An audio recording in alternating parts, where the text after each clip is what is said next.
Okay विद्यार्थी मित्रों केम छो मजामा बराबर तैयारी करता रहो छो।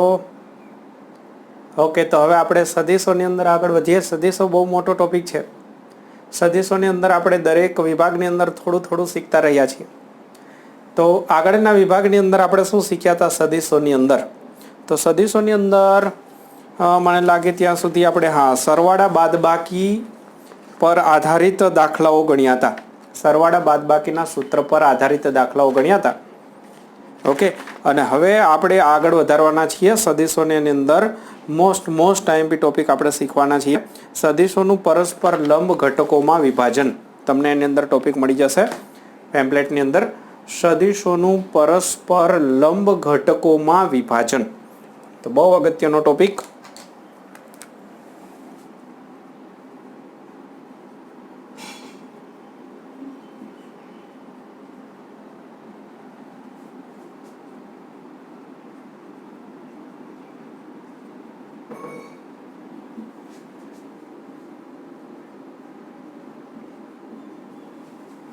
देखो सदिशोना घटको पाडवाना छे। एक घटको एटले शुं?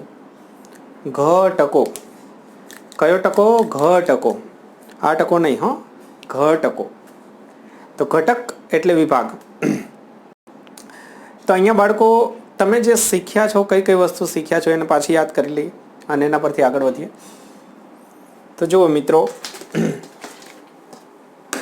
तमे शीख्या छो के कोई पण सदिश छे एनी अंदर बे वस्तु होय। एक अंदर मूल्य छुपायेलुं होय अने साथे साथे डायरेक्शन पण आपवी पड़े तो आपणने भौतिक राशि समजाय। मूल्य साथे दिशा साथे साथे आपणे ए पण शीखी गया के सदिशने आपणे तीर वडे दर्शावीए छीए। दाखला तरीके अहींया मैं एक सदिश दोर्यो छे तो आ एक तीर दौर्યું છે तो तीरनी लंबाई શું બતાવી યાદ કરો। તો આ જે લંબાઈ છે માની લો કે 10 એકમ છે આટલે સુધીની લંબાઈ જે છે બાળકો બરાબર ધ્યાન દેજો। બહુ મસ્ત ટોપિક છે, બહુ ઉપયોગી, ન વિચારી શકો એટલો ઉપયોગી ટોપિક છે। આ તીર જે છે તીરની અંદર બે વસ્તુ છુપાયેલી હોય। એક હોય એમની લંબાઈ તો લંબાઈ જે છે એ આપણને મૂલ્ય આપશે અને એરો જે છે એ આપણને ડાયરેક્શન આપશે। તો બંને વસ્તુ આની અંદર આવી જાય છે। તો હવે માની લો કે આપણે આ જે તીર દોર્યું એ કોઈ એક સદિશ એ છે તો આકૃતિ પરથી તમે એ બરાબર શું લખી શકો એ આપણે આગળના લેક્ચરોની અંદર શીખી ગયા કે એ બરાબર આપણે લખી શકીએ એનું મૂલ્ય, જે મૂલ્ય થશે 10 એકમ અને એની ડાયરેક્શન જે છે x દિશામાં છે। तो पाछळ एनो एकम सदिश आपणे लखवो पड़े आई कैरेट।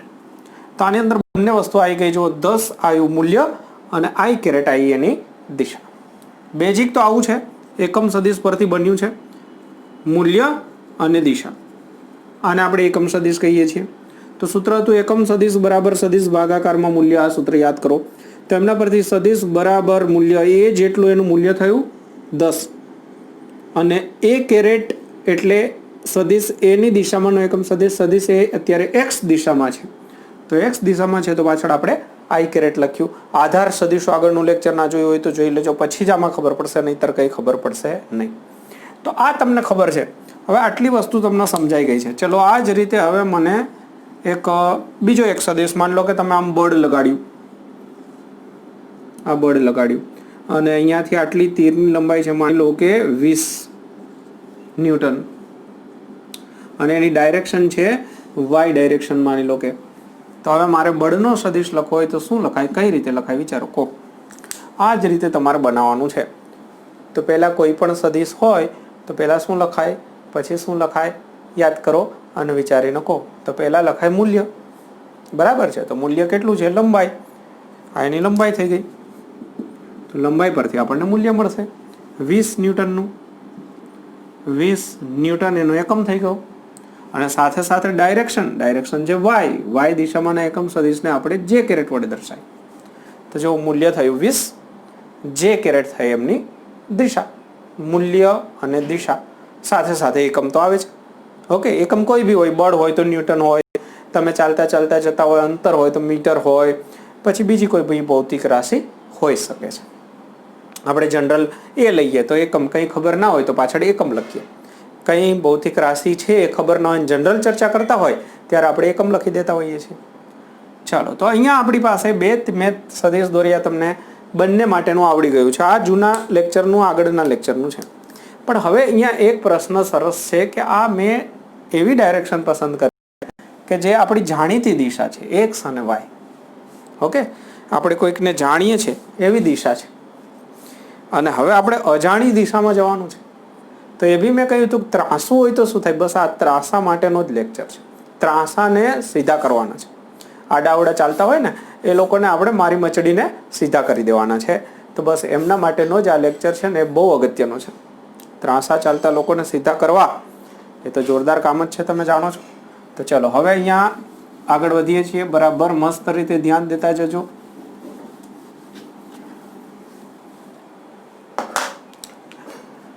સદિશનું લંબ ઘટકોમાં વિભાજન શા માટે કરવું પડે? ચેપ્ટર નંબર 3 નો ટોપિક છે આમ, અને આખા ફિઝિક્સમાં ઉપયોગમાં આવ્યા કરે એવો ટોપિક છે. તો વધારે ડીપમાં આપણે ચેપ્ટર નંબર 3 ની અંદર શીખીશું. ઓકે, અને અહીંયા જેટલી બેઝિક થોડીક જરૂરિયાત છે એટલું બધું શીખી લઈશું. તો પહેલા તો એ ખબર પડવી જોઈએ કે ઘટકો પાડવાની જરૂરિયાત શું. ઘટકો પાડવાની જરૂરિયાત શું છે? તમને કોઈ પૂછે કે ઘટકો શા માટે પાડવા જોઈએ, તો તમારે શું કહેવાનું એ યાદ રાખો. તમારે એવું કહેવાનું કોઈ ભૌતિક રાશિ ની અસર એક કરતા વધારે દિશામાં હોય ત્યારે, વધારે દિશા એટલે કઈ? એક્સ, વાય અને ઝેડ દિશાની વાત કરીએ છીએ. એમાં એક્સ, ખાલી એક્સ પર હોય તો ઘટકની જરૂર નહીં, ખાલી વાય પર હોય તો આપણે હમણાં શીખી ગયા, ખાલી ઝેડ પર હોય તો પણ તમારે કોઈ ઘટકો પાડવાની જરૂરિયાત નહીં. પણ કોઈ જ્યારે સદિશ ત્રાસો છે ત્યારે કોઈ ભૌતિક રાશિની અસર એક કરતા વધારે દિશામાં કહેવાય. જો ત્યારે કઈ દિશામાં કેટલી અસર છે તે જાણવા માટે ઘટકો પાડવા પડે. તો બહુ અગત્યનું, પેમ્પલેટમાં નહીં લખ્યું એટલે આ લખી લેજો ખાસ. તમે આ વાક્ય લખી લેજો કે ઘટકો શા માટે પાડવા પડે. તો કહેવાનું કે કોઈ ભૌતિક રાશિ જે છે એની અસર એક્સ અક્ષ પર હોય, વાય અક્ષ પર હોય, ઝેડ અક્ષ પર બી હોય, તો કઈ દિશામાં કેટલી અસર છે એ જાણવા માટે ઘટક પાડવા પડે. તો આ એક અગત્યનો મુદ્દો થયો. ચલો હું તમને એક બીજું ઉદાહરણ આપું. તમે અહીંયાથી ચાલતા ચાલતા આ રીતે જઈ રહ્યા છો. અહીંયાથી શરૂઆત કરી અને અહીંયાથી ચાલતા ચાલતા અહીંયા પહોંચ્યા. ઓકે, 1 2 3. માની લો કે અંતર છે મીટરમાં છે. પહેલા તમે અહીંયા ઊભા હતા અને પછી ચાલતા ચાલતા અહીંયા એ પાસે પહોંચી ગયા. ઓ થી ક્યાં સુધી પહોંચ્યા? એ સુધી. હવે હું તમને પૂછું કે બાળકો તમે કેટલું ચાલ્યા? તો તમે કહેશો કે સાહેબ અમે 3 મીટર જેટલું ચાલ્યા. પછી હું પ્રશ્ન પૂછીશ કે તમે કઈ દિશામાં ચાલ્યા? જોજો બરાબર, બહુ મજા આવ્યું છે. તો તમે કહેશો સાહેબ અમે એક્સ દિશામાં ચાલ્યા. ઓકે, ઠીક છે. ચાલો હવે હું તમને એક નિસરણી આપું છું, સીડી આપું છું, અને સીડી મેં અહીંયા આ રીતે આમ ઊભી ગોઠવી દીધી છે અને સીડી પર ચાલતા ચાલતા તમારે ઉપર જવાનું છે. બહુ ઉપર નહીં એટલે બધે, ખાલી થોડુંક જ. ચાલો, તો અહીંયા માની લો કે અહીંયાથી તમે 1 2 3 અને 4 અહીંયા પહોંચ્યા. ઓ થી માંડી બી સુધી પહોંચી ગયા. આ પણ મીટરમાં છે. મેં અહીંયા નિસરણી આપી, તમને સીડી આપી અને તમે અહીંયા ઊભા છો. કોઈ વ્યક્તિને મેં કહ્યું કે ચલો ઉપર તમે જાઓ, તો ઉપર ચડી ગયા. અને પછી મેં પૂછ્યું કે તમે ભાઈ કેટલું ચાલ્યા? તો એ ભાઈ કહેશે કે સર હું તો 4 મીટર જેટલું ચાલ્યો છું. બરાબર છે. તો આ ભાઈને પૂછવામાં આવે એટલે કહેશે 4 મીટર જેટલું ચાલ્યા છે. એક ભાઈને પૂછ્યું તો કે હું 3 મીટર ચાલ્યો. કઈ દિશામાં? તો કે એક્સ દિશામાં. આને પૂછ્યું કઈ દિશામાં? તો કે વાય દિશામાં હું ચાલું છું સર. ચલો હવે એક મેં બીજી વ્યવસ્થા કરી અને એક આ રીતે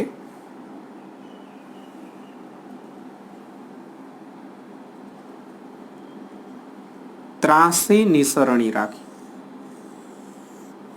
દેખજો બરાબર બરાબર આમાં સમજાઈ જવું જોઈએ બધા મિત્રોને. એક ત્રાસી નિસરણી રાખી મેં અને કહ્યું કે ભાઈ અહીંથી ચાલતા ચાલતા જજો. તો એક ભાઈ ચાલતા ચાલતા અહીંયા પહોંચી ગયા. રેડી? હવે એ સી બિંદુ પાસે પહોંચી ગયા. પછી હું એમને પૂછીશ કે તમે કેટલું અંતર કાપ્યું? તો કહેશે કે મને મીટર પટ્ટી આપો એટલે કંઈક માપશે 1 2 3 એ રીતે કંઈક માપશે અને મને મૂલ્ય આપી દેશે. નિસરણી પર કેટલું ચાલે છે એ મને ગણીને આપી દેશે. ઓકે, હવે એ ગણશે કે 5 મીટર જેટલું ચાલ્યું. પછી હું પ્રશ્ન પૂછીશ 5 કે 6 કે જે થતું હોય. તો પછી પ્રશ્ન પૂછીશ કે કઈ ડાયરેક્શનની અંદર તમે ભાઈ ગયા? તો હવે ત્યાં કન્ફ્યુઝન થશે. પહેલા ભાઈને પૂછ્યું એક્સ દિશામાં, બીજાને પૂછ્યું વાય દિશામાં. હવે આને પૂછે એટલે એ કહેશે કે સાહેબ હું તો એક્સ બાજુ બી હું આગળ વધી રહ્યો છું અને હાઈટ બી પકડી રહ્યો છું. તો એ ભાઈ ત્રાંસા જાય છે તો અહીંયાથી જશે તો અહીંયાથી આમ ગયા તો જુઓ એક્સ દિશામાં પણ આગળ વધે છે અને એમને હાઈટ મળે છે એટલે વાય દિશામાં પણ આગળ વધે છે. તો એ બંને ડાયરેક્શનમાં જાય છે. તો કઈ ડાયરેક્શનમાં કેટલું અંતર કાપે છે એ હું જ્યારે પૂછું ત્યારે એમને ઘટકો પાડવા પડશે. તો જો અહીંયા હું આમને પૂછીશ કે એક્સ દિશામાં ભાઈ તમે કેટલું ચાલ્યા એટલે કે ઉગમ બિંદુથી તમે જમણી બાજુ કેટલું ચાલ્યા? તો એ નીચે જોશે, આમ નીચે જોશે અને એને તગડો દેખાશે એટલે કહેશે કે સાહેબ હું 3 મીટર એક્સ દિશામાં ગયો છું. બરાબર ધ્યાન દેજો, મજા આવી વસ્તુ છે. જો આટલું સમજાય, સહેલું છે એકદમ, પણ ખબર નહીં વિદ્યાર્થીઓ કઈ રીતે સમજતા નથી. આ રીતના એક્ઝામ્પલથી તો સમજાય જ જવું જોઈએ. બુકમાં નથી લખ્યું હતું બરાબર, એના કારણે થોડી મુશ્કેલી રહેતી હોય છે, પણ આપણે આટલે સહેલો કરતા જ હોઈએ છીએ દરેક ટોપિકને. તો જુઓ, આ વિદ્યાર્થીને હું પૂછીશ કે તમે એક્સ દિશામાં કેટલું અંતર કાપ્યું એટલે એ અહીંયા નીચે જોશે કે સાહેબ હું એ જમણી બાજુ 3 મીટર જેટલો ચાલ્યો છું. અને પછી કહીશ કે વાય દિશામાં તો એ હાઈટ જોશે. વાય ડાયરેક્શન એટલે હાઈટ કેટલી વધી? તો એ કહેશે કે હું વાય દિશામાં 4 મીટર જેટલો ચાલ્યો છું. તો જો એને કઈ રીતે ખબર પડી? તો એણે એક્સ અક્ષ પર જોયું અને વાય અક્ષ પર બી જોયું. તો સમજો એણે એક્સ અક્ષ પર જોયું ને એટલે એણે એક્સ ઘટક પાડી દીધો. તો એમણે જે કાપેલું અંતર હતું એનો એને એક્સ ઘટક મેળવ્યો એવું કહેવાય. અને વાય અક્ષની દિશામાં જોશે તો એમને એનો વાય ઘટક મળી જશે. તો જ્યારે કોઈક અસર એક કરતાં વધારે દિશામાં હતી, જુઓ એક્સમાં એમની અસર હતી અને વાયમાં પણ એમની અસર હતી, તો એક્સમાં કેટલી અસર છે એ જાણવા માટે એમણે એક્સ પરનો ઘટક લેવો પડે અને વાય પર કેટલી અસર છે એ જાણવા માટે એમણે વાય અક્ષ પરનો ઘટક લેવો પડે. તો વિદ્યાર્થી મિત્રો, મેં તમને અહીંયા સમજાયું કે કોઈ ભૌતિક રાશિની અસર એક કરતાં વધારે ડાયરેક્શનની અંદર હોય ત્યારે કઈ ડાયરેક્શનમાં કેટલી અસર છે એ જાણવા માટે આપણે એમના ઘટક પાડવા પડે, ભાગ પાડવા પડે. તો આ ભાગ પાડ્યા. સમજાય છે મિત્રો? બરાબરનું સમજાય છે? ઓકે, તો ચલો અહીંયા આપણે આ વ્યક્તિને પૂછીશું ત્યારે કહેશે એક્સ દિશામાં મેં આટલું અંતર આપ્યું, વાય દિશામાં આટલું અંતર કાપ્યું. ટોટલ અંતર જોઈતું હોય આટલું અંતર, તો હવે તમે થોડોક આઈડિયા લગાવો. હું આ બધું આમાં સમજાવી દઈશ તમને મસ્ત રીતે. જો તમને આટલું 3 મીટર દેખાય, આટલું જે છે 4 મીટર દેખાય, અહીંયા 90 નો ખૂણો દેખાય, તો તમે પેલું પાયથાગોરસભાઈને યાદ કરો. પાયથાગોરસભાઈ નામના એક ભાઈ આવતા હતા, યાદ કરો. તો એ પાયથાગોરસભાઈના નામથી તમે પરિચિત હશો. તો એમના પ્રમાણે મારે આ અંતર જોઈતું હોય, આને હું કહી દઉં એ, તો આ અંતર જોઈતું હોય તો આ કર્ણ થયું. તો તમને યાદ હોય સૂત્ર કે કર્ણનો વર્ગ બરાબર કાટકોણ ત્રિકોણની અંદર આ બે બાજુ જે છે એમના વર્ગનો સરવાળો. યાદ આવે છે? તો 3 નો વર્ગ 9 અને અહીંયા 16 એટલે કે 25 અને આનો જવાબ તમને ખબર જ હોય 5 મીટર, કારણ કે 3 4 મેં લીધું છે. 3 4 હોય તો આ 5 હોય, જાણીતી કિંમત છે. તો ચલો મિત્રો, આ ભાઈને પૂછવામાં આવશે એટલે કે મેં 5 મીટર જેટલું અંતર કાપ્યું છે ત્રાસુ, પણ મેં પૂછ્યું કે એક્સ દિશામાં તે કેટલું કાપ્યું, તો કે મેં એક્સ દિશામાં 3 મીટર કાપ્યું અને વાય દિશામાં 4 મીટર કાપ્યું. તો બાળકો, મેં તમને ઇનડાયરેક્ટલી ઘટકો બી થોડા સમજાવી દીધા અને એ બધું ગણિત જે છે આની અંદર છુપાયેલું છે એને હવે ધીમે ધીમે એમાંથી સૂત્ર સ્વરૂપે બહાર નીકાળીશું. ઓકે, ચલો. તો આને આપણે એક સદિશ સમજી લો. આટલે સુધીનું પહેલાં જોઈ લો અને લખવું હોય તો લખી લેજો, પછી આમાં જ આપણે આગળ વધીએ છીએ. સ્ક્રીનશોટ લઈ લેજો. બધું એની અંદર લખેલ નહીં હોય મિત્રો, એમાં ખાલી ડાયરેક્ટ સાર સ્વરૂપે લખ્યું છે. હું તમને થોડુંક વધારે સમજાવું છું અત્યારે, પછી ચેપ્ટર નંબર 3માં તો આનાથી બી વધારે સમજીશું. તો આ લખી લેજો. ચલો, હવે હું આ ઉપરનું નીકાળી દઉં છું.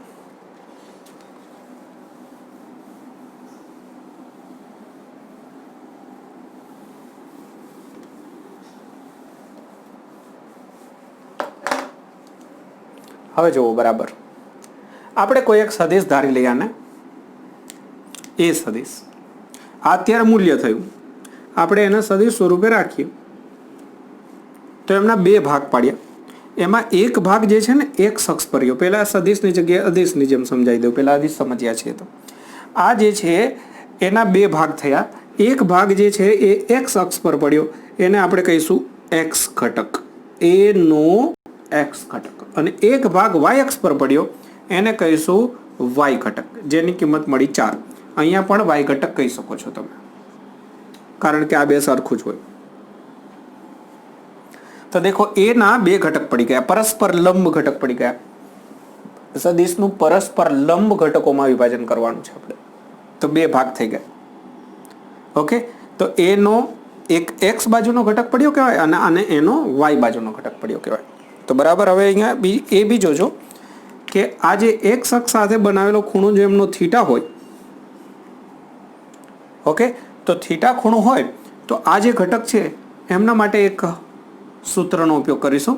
એમના માટે ઓ એ સી આ ત્રિકોણ જે છે એની અંદર હું કોસ થીટા લઈશ. કોસ થીટા બરાબર તમને યાદ હશે, પાસેની બાજુ કર્ણ. કર્ણ તો પાસેની બાજુ શું થાય? ખૂણાની પાસેની બાજુ થશે ઓ એ અને કર્ણ થશે ઓ સી. હવે ઓ એ એટલે થયો એક્સ ઘટક અને ઓ સી એટલે એની લંબાઈ પોતે. તો જો કોસ થીટા બરાબર થયું એક્સ બાય એ, તો આમના પરથી એ એક્સ બરાબર થાય, એને હું અહીંયા લઈ જાઉં એટલે એ કોસ થીટા. તો આવું એની અંદર ડાયરેક્ટ લખેલ હશે, તમારે આ રીતે લખી દેવાનું. ચલો, એ જ રીતે મારે અહીંયા સાઇન લેવું છે. તો સાઇન થીટા બરાબર તમને ખબર હોય, સામેની બાજુ ભાગાકારમાં કર્ણ, સામેની બાજુ આ ખૂણાની સામેની બાજુ હું ડાયરેક્ટ લખું છું એ સી. ચલો લખી દઉં, અને કર્ણ થશે ઓ સી. તો એ સી એટલે કહી શકો વાય ઘટક. જનરલ લખીએ છીએ, આ કિંમતો તો પછી આપણે મૂકી શકીએ. અને ઓ સી એટલે થશે એ પોતે. તો આમના પરથી તમે કહી શકો છો કે વાય ઘટક બરાબર થશે એ સાઇન થીટા. તો આ બે અગત્યના સૂત્ર તમારી સામે જે મેં લખ્યા છે એ ખૂબ જ કામના છે. આ આપણને એક્સ ઘટક મળી ગયો, વાય ઘટક મળી ગયો. હવે જો એમાં એવું યાદ નથી રાખવાનું એક્સ ઘટકમાં પાછળ કોસ આવે અને વાય ઘટકમાં સાઇન આવે, એ એટલે મળ્યું છે. બરાબર ધ્યાન દેજો, આ મોસ્ટ આઈએમપી વાત કરું છું.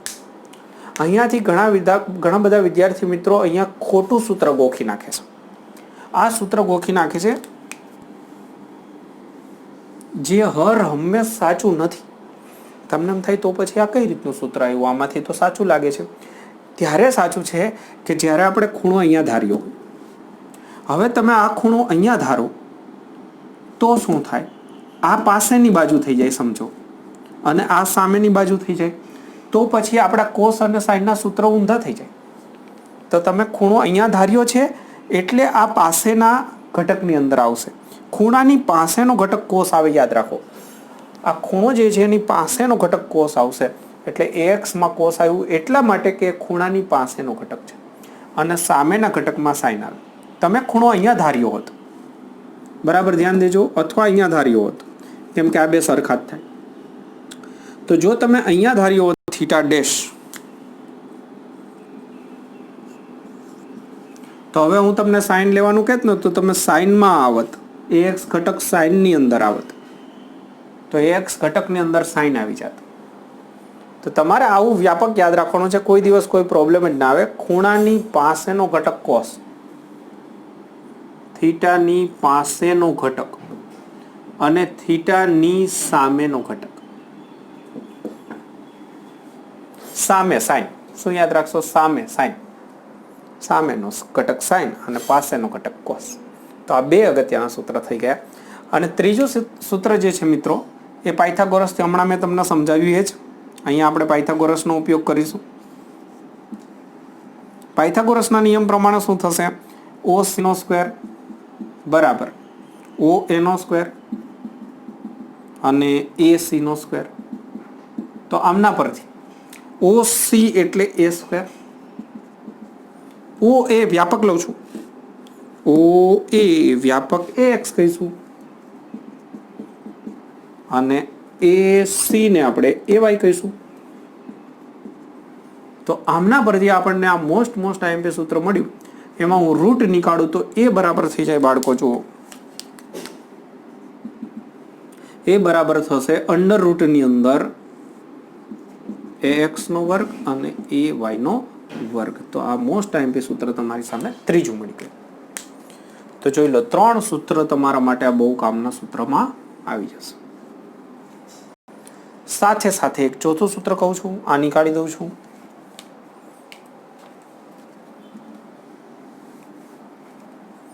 ચોથું જે જનરલ સૂત્ર આપણે કહેવાય સદિશ સ્વરૂપે લઉં છું. તમને મેં અદિશમાં સમજાવી દીધું બધું. અહીંયા કોઈ સદિશની જરૂરિયાત નથી. આટલા સુધી ક્યાં સદિશ આવ્યું? તમે ત્રિકોણમિતિના તો ઉપયોગ કર્યા સૂત્રના. પાયથાગોરસભાઈને ક્યાં સદિશ આવડતું હતું? ઓકે, તો સાઇન કોસને બી સદિશ નહોતું આવડતું. તો આ બધું જ તમે જે અત્યાર સુધીમાં જોયું એમાં સદિશની કોઈ જરૂરિયાત પડી નહીં અને સદિશ વગર મેં તમને સમજાવી દીધું. હવે સદિશની રીતે આપણે થોડાક ગોઠવણી કરીએ સૂત્રની અંદર. તો અહીંયા સદિશ કરો તો તમારે અહીંયા બી સદિશ કરવું પડે, અહીંયા પણ સદિશ કરવું પડે. હવે અહીંયા જ્યારે સદિશ કરો છો ત્યારે એનું મૂલ્ય છે પણ ડાયરેક્શન નથી. આ મૂલ્યને આપણે એક્સ કહીએ,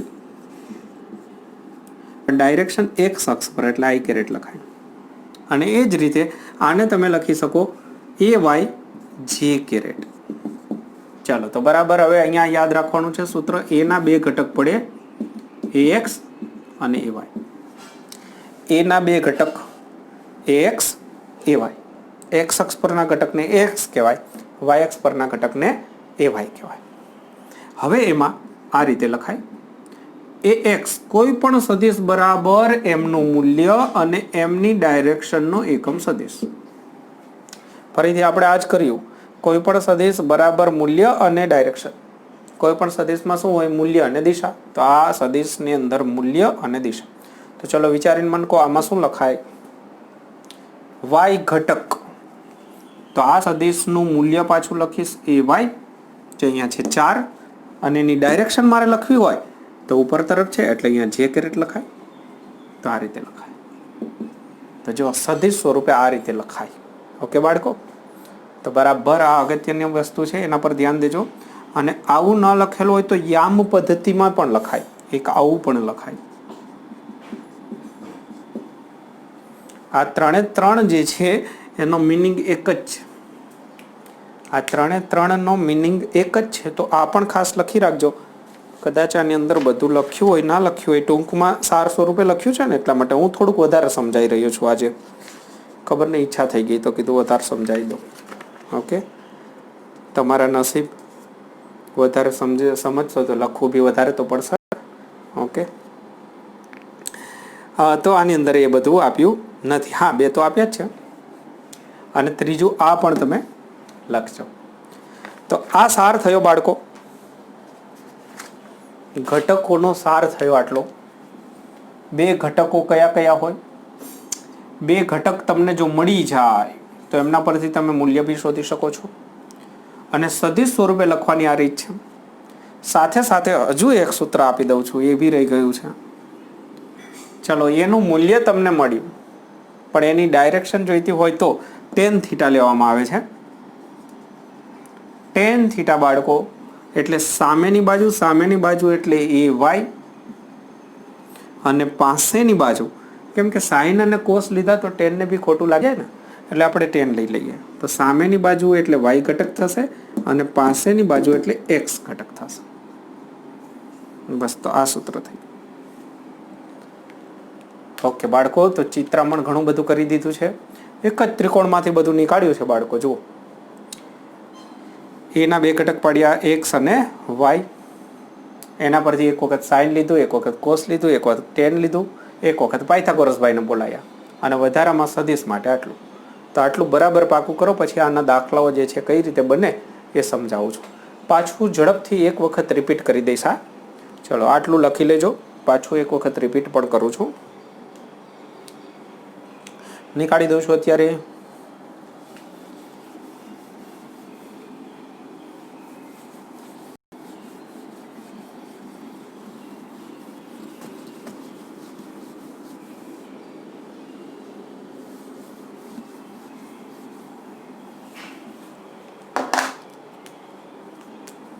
ચાલો જોતા જજો. સદિશનું પરસ્પર લંબ ઘટકોમાં વિભાજન. તો અહીંયા હું એક સદિશ દોરું છું જેની અસર એક કરતાં વધારે ડાયરેક્શનમાં છે, એક્સ અક્ષ પર પણ છે અને વાય અક્ષ પર પણ છે. ત્યારે જ તો ઘટકો પાડવાની જરૂરિયાત રહેશે. X Y. ધારી લો કે આ થીટા ખૂણે સદિશ છે. સદિશનું નામ એ છે. તો હવે હું પહેલા બે ઘટક પાડીશ. બે ઘટક પાડવા માટે શું કરવાનું જુઓ તમારે. આના પરથી એક્સ અક્ષ પર જવાનું. તો આને કહીશું આપણે એક્સ ઘટક. સદિશ સ્વરૂપે આ રીતે લખાય. મૂલ્ય સ્વરૂપે લખવું હોય તો એક્સ, એનો એક્સ ઘટક એટલે એક્સ અને એક્સ દિશામાં છે એટલે આઈ કેરેટ. ચલો, એ જ રીતે આ બાજુ એક ઘટક પડશે. એ ઘટક જે છે એને આપણે વાય ઘટક કહીશું. વાય ઘટક પર જો તીર કરો છો તો એનું મૂલ્ય અને એની ડાયરેક્શન લખવી પડે. તો સદિશ એ ના બે ઘટક પડી ગયા. ઓકે, તો આ રીતે લખી શકાય. સદિશ એ ના બે ઘટક, એક એક્સ ઘટક અને એક વાય ઘટક, આવું કહેવાય. પછી આ રીતે બી લખાય. એક્સ બરાબર લખાય એ એક્સ આઈ કેરેટ અને એ વાય જે કેરેટ. આ રીતે બી લખાય એ એક્સ એ વાય. તો મોસ્ટ આઈએમપી. ચલો, આ પહેલો ભાગ થાય. રેડી? હવે બીજા ભાગની અંદર આપણે જઈશું. તો બીજા ભાગની અંદર આપણે લઈશું બે ઘટકની અંદર એક્સ ઘટક જે છે એમના માટે કોસ થીટા લઈશું. તો કોસ થીટા બરાબર પાસેની બાજુ એટલે આટલાનું અંતર એટલે મૂલ્ય અને કર્ણ એટલે એ. તો આમના પરથી યાદ જ રાખી લો કે એક્સ બરાબર એ કોસ થીટા, ખૂણાની પાસેનો ઘટક. એ જ રીતે આપણે લઈશું સાઇન ઘટક. તો સાઇન થીટા બરાબર થશે સામેની બાજુ. સામેની બાજુ એ વાય બનશે બાળકો. આપણે લંબાઈ જોઈએ એટલે અદિશ સ્વરૂપે લઈશું. તો આમના પરથી વાય ઘટક બરાબર થશે એ સાઇન થીટા. યાદ કઈ રીતે રાખવાનું કહ્યું તમે? સામેનો ઘટક સાઇન, ખૂણાની સામેનો ઘટક.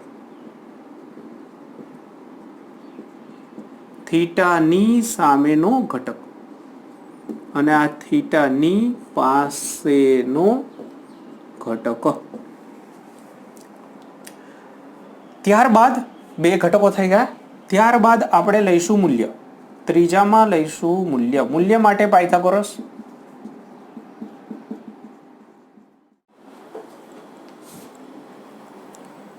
હા તો બાળકો જુઓ, તમને થશે અચાનક જ ક્યાંથી આવી ગયું બધું. તો એનું કારણ છે કે વચ્ચે બેટરી લો થઈ ગઈ, વિડીયો બંધ થઈ ગયો હતો અને હું એકલો બોલતો હતો, બધું લખતો હતો. ઓકે, તો અહીંયા ક્યાંકથી કટ થઈ ગયું છે. મેં તમને ઘટકો સમજાયા. પછી મૂલ્ય જે છે એ પાયથાગોરસ ભાઈના નિયમથી મળે ત્યાંથી અટક્યું હતું. તો મેં જે લખ્યું છે એ બધું સમજાવી દઉં પાછું. મૂલ્ય માટે મેં તમને અગાઉ શીખવાડી દીધું એ રીતે પાયથાગોરસ ભાઈનો નિયમ લગાડશો તો કર્ણનો વર્ગ એ સ્ક્વેર બરાબર એક્સ સ્ક્વેર પ્લસ એ વાય સ્ક્વેર. એમના પરથી તમને આ સૂત્ર મળશે. બહુ અગત્યનું સૂત્ર. ત્યારબાદ તમને પૂછે કે મૂલ્ય તો મળી ગયું, સદિશનું મૂલ્ય મળ્યું, પણ સદિશની અંદર તો બે વસ્તુ હોય ફરી પાછી, મૂલ્ય પણ હોય, ડાયરેક્શન પણ હોય. તો ડાયરેક્શન માટે ટેન લઈશું, કેમ કે સાઇન કોસ આવી ગયા, ટેનને ખોટું ના લાગવું જોઈએ. તો આપણે ટેન પસંદ કરીશું. તો ટેનની અંદર સામેની બાજુ એ વાય અને પાસેની બાજુ એ એક્સ. અને એમાંથી થીટા લખવા માટેની એક રીત છે, એમાં ટેન અહીંયા છેદમાં નથી જતા, બાજુમાં જાય અને અહીંયા ઇનવર્સ વંચાય આને. તો થીટા બરાબર વંચાય ટેન ઇનવર્સ એ વાય અપોન એ એક્સ. તો અત્યારે ખાલી યાદ રહે તો યાદ રાખો, પછી આગળ જતાં એ શીખવાનું થશે. અને ત્યારબાદ વાત કરતો તો હું કે કદાચ આ નહીં કહ્યું હોય તમને કે આપણે આ જે શીખ્યા એ દ્વિપરિમાણમાં શીખ્યા કહેવાય. દ્વિપરિમાણમાં કેમ દ્વિપરિમાણમાં? કે અહીંયા એક્સ અને વાય ઘટકો એટલે બે અક્ષ જ આવે છે, ઝેડ ઘટકનો ઉલ્લેખ નથી, એટલે દ્વિપરિમાણમાં કહેવાય. અને જો ત્રિપરિમાણમાં સદિશ ત્રાસો હોય આમ, તો એક્સ અક્ષ પર પણ અસર હોય, વાય અક્ષ પર પણ અસર હોય અને ઝેડ અક્ષ પર પણ અસર હોય તમારા તરફ પણ, તો એના 3 ઘટક પડે. એમના વિશે થોડુંક જાણી લઈએ.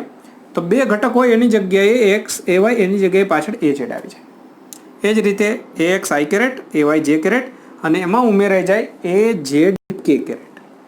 અને અહીંયા બી જે કૌંસમાં લખવાનું હોય એમાં એક ઘટક ઉમેરાય છે.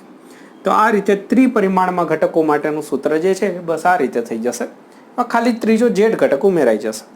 તો દાખલા વખતે કે માહિતી વખતે જ્યારે આપણે જરૂર પડે ત્યારે આપણે આગળ વધારે શીખીશું, ત્યારે વધારે ખ્યાલ આવશે. અત્યારે મેં તમને આની અંદર સમજાવ્યું ઘટકો માટે. બહુ અગત્યનું છે બાળકો, 2 વખત લખજો ઈચ્છા થાય તો, કારણ કે બધા મિત્રોને તો એ ઘણાને અમુકને તો એક વખત લખવામાં બી તકલીફ થતી હોય, તો 2 વખત કહીએ તો પછી એને એમ થાય કે સાહેબ એ રહેવા દો ને. તો તમારી મરજી. બાકી ખરેખર આ એટલો અગત્યનો ટોપિક છે કે તમે 3 વખત લખો ને તો બી ઓછું છે, એટલા ફાયદા મારે. તો તમને જે રીતની અનુકૂળતા હોય એ રીતે લખજો. ઓકે, બહુ સારી રીતે તૈયારી આની કરી દેજો.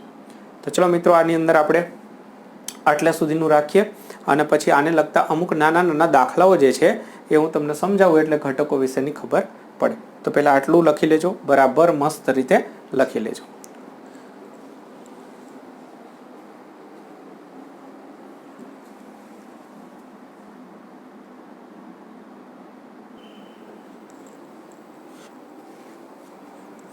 જો બાળકો, તો આને લગતા દાખલાઓ જે છે એને લગતા થોડા પ્રશ્નો લઈએ.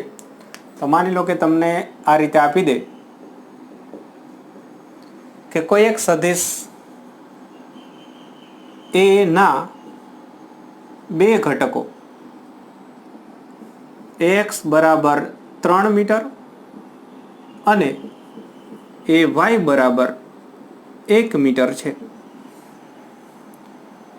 તો એ નું મૂલ્ય અને દિશા શોધો. આ રીતે પૂછાય. તો તમારે શું કરવાનું છે? પહેલા મૂલ્ય લેવાનું. મૂલ્ય માટે શું કરવાનું? તો મૂલ્ય માટે આ સૂત્રનો ઉપયોગ કરવાનો કે મૂલ્ય એ બરાબર √ ની અંદર એક્સ નો વર્ગ અને એ વાય નો વર્ગ. તો અહીંયા એ એક્સ એટલે લેવાનું 3 પ્લસ એ વાય એટલે લેવાનું 1. રેડી? તો અહીંયા જવાબ શું આવશે? 3 નો વર્ગ 9 અને 1 નો વર્ગ 1, એટલે કે √ ની અંદર 10 મીટર. બસ આ થઈ ગયું મૂલ્ય. બોલો, ફાવે? ત્યારબાદ તમને કે ડાયરેક્શન, દિશા. દિશા શોધો, આવી વાત આવે. એટલે તમારે લખવાનું કે tan થીટા બરાબર વાય ઘટક છેદમાં એક્સ ઘટક. તો આમના બરાબર લખવાનું વાય ઘટક. વાય ઘટક એટલે 1 અને એક્સ ઘટક એટલે 3. બસ, તો આ જવાબ થઈ ગયો. તમારે આ રીતે લખી દેવાનું છે, એટલે tan ઇનવર્સ 1/3. આ જવાબ તમારે આ રીતે લખવાનું છે. પછી આની કિંમત જોવાની ને આગળ જતા શીખવાનું થશે.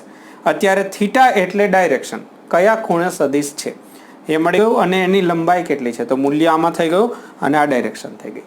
બસ, પૂરું થઈ ગયું. જુઓ,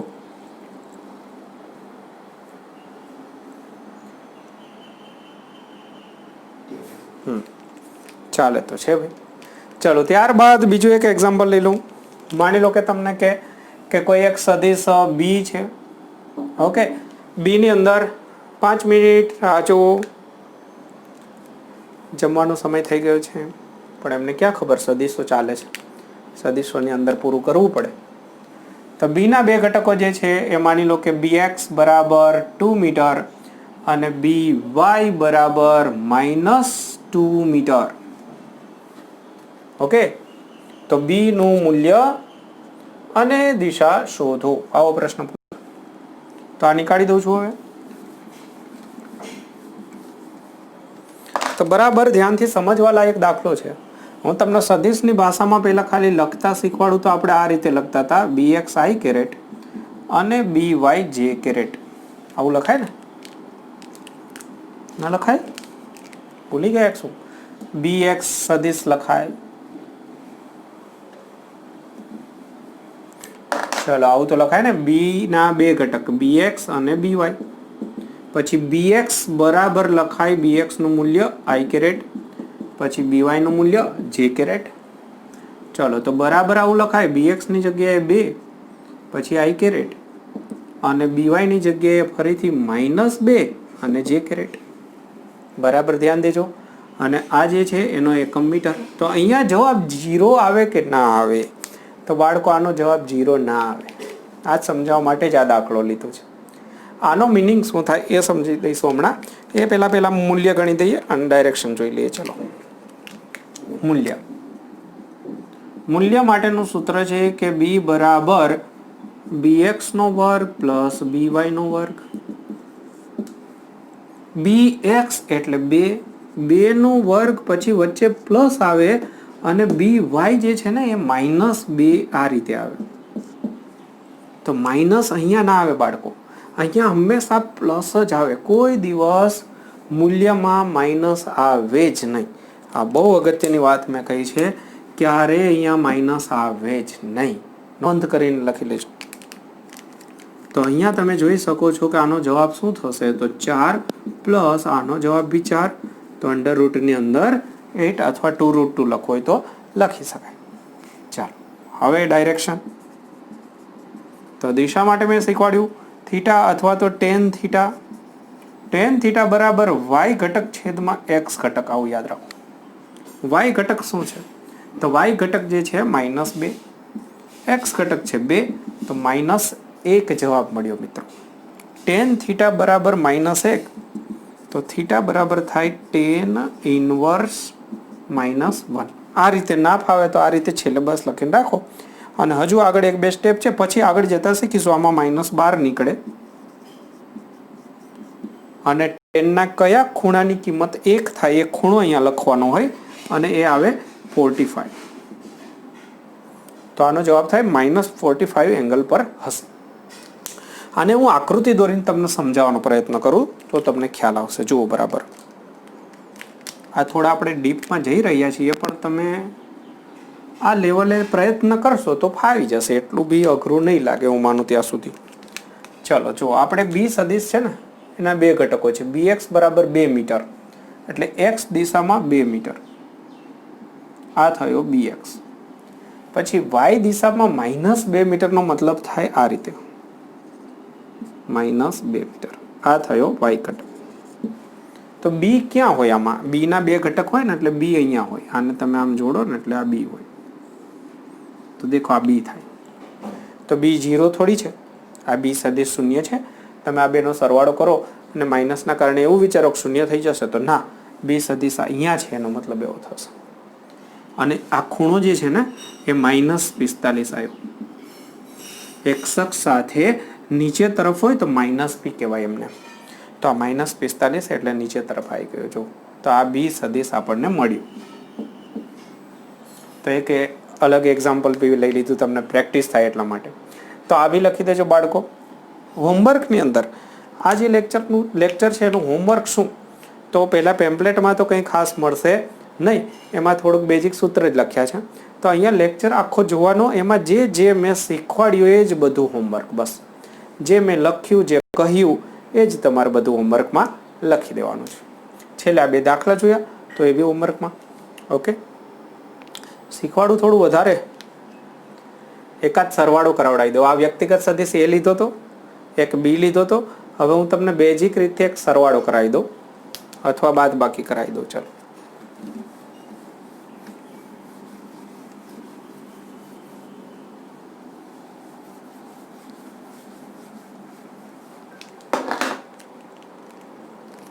થાકી તો નહીં ગયા ને? ચાલો તમને એમ કે એ સદિશ બરાબર આવું છે 2i કેરેટ અને 3j કેરેટ. પછી બી બરાબર છે 2i કેરેટ અને -4j કેરેટ. તો તમને કે આર સદિશ એવો શોધો કે જેની અંદર એ અને બી નો સરવાળો હોય. બસ આવો પ્રશ્ન પૂછે. અને કે આ બંનેના સરવાળાનું મૂલ્ય પણ શોધો અને ડાયરેક્શન પણ શોધો. ચાલો તો આવો એક દાખલો શીખવાડી દો.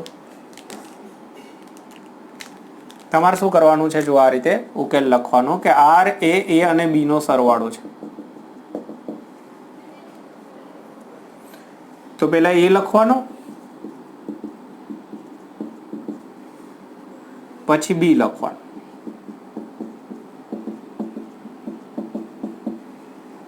રેડી? પછી શું કરવાનું? આઈ કેરેટ સાથે આઈ કેરેટ નો સરવાળો કરવાનો. 2i caret plus 2i caret એટલે 4i કેરેટ. પછી 3j કેરેટ, પછી એમાં -4j કેરેટ એટલે -1j કેરેટ એટલે કે j કેરેટ રહેશે. તો આ તમને મળી ગયો સદિશ આર.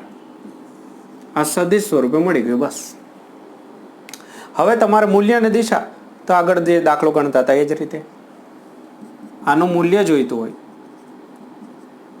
તો અંડરરૂટની અંદર rx નો વર્ગ અને ry નો વર્ગ કરવાનો. હવે આમાં rx ry કઈ રીતે મળે? આને સરખાવો. rx i કેરેટ અને ry j કેરેટ સાથે સરખાવો તો જો i કેરેટ ની આગળ હોય ને એ rx હોય, તો અહીંયા i કેરેટ ની આગળ હોય એ rx હોય, તો rx બરાબર 4 કહેવાય. એટલે અહીંયા લખવાનું 4 નો વર્ગ પછી પ્લસ ry બરાબર થાય -1. ખાસ જો -1. બસ આ બહુ વધારે પડતું તમને કામ લાગે એવું છે. અત્યારે થોડી પ્રેક્ટિસમાં રાખો, જેટલું ફાવે એટલું, પછી આગળ ત્રીજા ચેપ્ટરમાં શીખવાનું થશે. તો અહીંયા વર્ગ કરો એટલે 16 અને અહીંયાનો વર્ગ 1 થશે +1 એટલે થશે 17 એકમ. જે બી એકમ નથી લખ્યો એટલે પાછળ એકમ. બોલો પડે છે સમજણ કઈ? તો આ મૂલ્ય થઈ ગયું. ડાયરેક્શનની વાત કરીએ તો આ રીતે tan θ બરાબર y ઘટક છેદમાં x ઘટક. સંજ્ઞા બદલવાની પ્રેક્ટિસ કરાવડાવું છું. તો y ઘટક કેટલો છે? તો y ઘટક કહેવાય -1. બાળકો જો -1 અને x ઘટક કહેવાય 4. પછી ધીમે ધીમે આમાંથી જ ફાવી જવું જોઈએ, આવું બધું ના જરૂર પડવી જોઈએ. તો 4. બસ તો જવાબ થઈ ગયો θ બરાબર tan ઇનવર્સ -1/4. બસ આ એમને લખી દેવા. આ જવાબ. તો આ મેં તમને બે સદિશનો સરવાળો શીખવાડ્યો. ચાલો હવે તમને એમ કે બેની બાદબાકી કરો તો શું થાય? બેની બાદબાકી કરવાનું કે આ જ બેની બાદબાકી કરવાનું કે તો શું થાય? આટલું નીકાળી દઉં છું. ઓકે, લાસ્ટ લઈ લઈએ છીએ આપણે બંનેની બાદબાકી. r બરાબર a - b કરવાનું કે તો બાદબાકી કરવાનું કે ને તો આ રીતે લખવાનું r બરાબર a - b બરાબર 2i caret 3j caret -2i caret 4j caret. જુઓ બરાબર 2i કેરેટ -2i કેરેટ ગાયબ, 3j કેરેટ +4j કેરેટ તો થઈ જશે 3 + 4 એટલે 7j કેરેટ. બસ તો આ થઈ ગયો સદિશ. ઓકે, હવે સદિશ થઈ ગયો આ. હવે આની અંદર મૂલ્ય કઈ રીતે મળે? તો મેથડ તો એની જ છે મૂલ્ય માટે.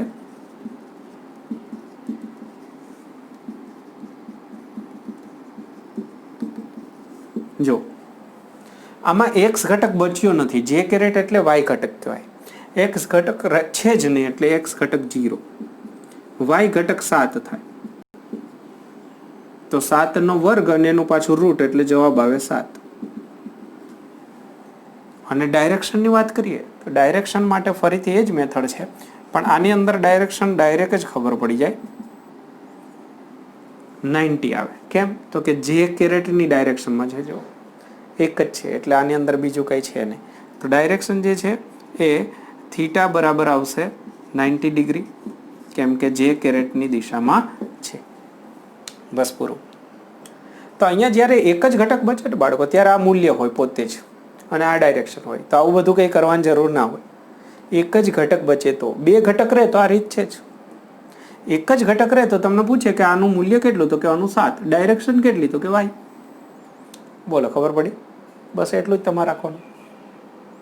તો મિત્રો આ વાત થઈ ઘટકોની. તો ઘટકો વિશે મેં તમને થોડું વધારે સમજાવ્યું છે. જે આગળ જતા હજુ આ લેવલ માટે તમારે કદાચ થોડુંક ભારે લાગે તમને, પણ આ છે ત્રીજા ચેપ્ટરનું છે. એ વખતે આપણે શીખતા હોઈએ છીએ, ત્યાં સુધીમાં તમારું લેવલ થોડું અપ જતું રહ્યું હોય છે. પણ તમે પ્રયત્ન કરજો, જેટલું ફાવે એટલું પ્રયત્ન કરજો. લગભગ આવડી જશે. કદાચ એક વારમાં ના આવડે તો 2-3 વખત તમારે જોવું પડે, પણ જેટલું કરી શકો એટલું ફ્રી જ છો ભાઈ, કરતા રહો જે કામ કરો એ.